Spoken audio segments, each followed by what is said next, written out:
এসব কি বলছি? এই বাড়ি ছেড়ে দিয়ে বাপ মা মারা মেয়েটাকে নিয়ে আমি এখন কোথায় যাব? আরে এমনি এমনি যেতে বলছি না দাদি। এই লো 50,000 টাকা।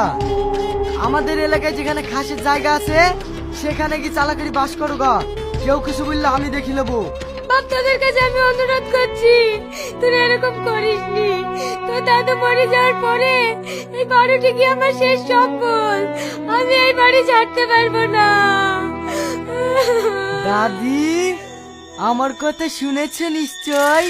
সূর্য আঙুলে ঘৃণা উঠলে আঙুল কিভাবে ব্যাখ্যা করতে হয় সেটা আমি খুব ভালো করে জানি। এই, তুই দাঁড়িয়ে কি করছিস? যা, দাদি সুন্দরী নাতনি দেখে ঘর থেকে বের করে নিয়ে আয়। আমি তোমাদের কাছে হাজার করছি, তোমরা আমার নাতনিকে ছেড়ে দাও। সর বুড়ি।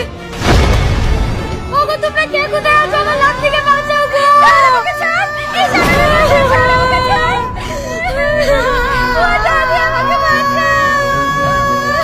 তোমরা আমার নাতনিকে নিয়ে যাও না। তোমরা যা বলবে আমি তাই শুনবো।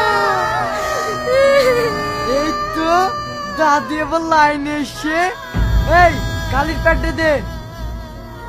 লাও দাদি, লক্ষ্মী মেয়ের মতো এখানে একটা টিপ দিয়ে দাও।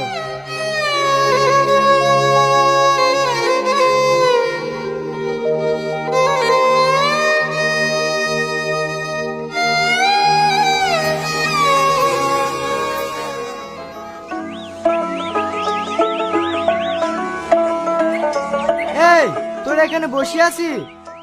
দাদা ফোন করেছিল, সামনে ভোট, কিছু মাল রেডি করতে হবে। তোরা জিনিসপত্র নিয়ে বাগানে আয়, আমি কি বসছি। ঠিক আছে, তুমি বাগানে গিয়ে বসো গা, আমরা মাল নিয়ে আসছি।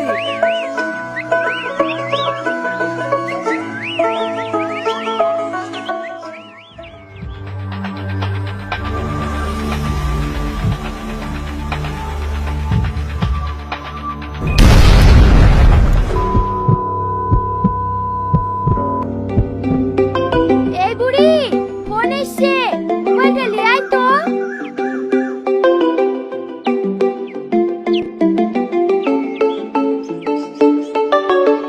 হ্যালো,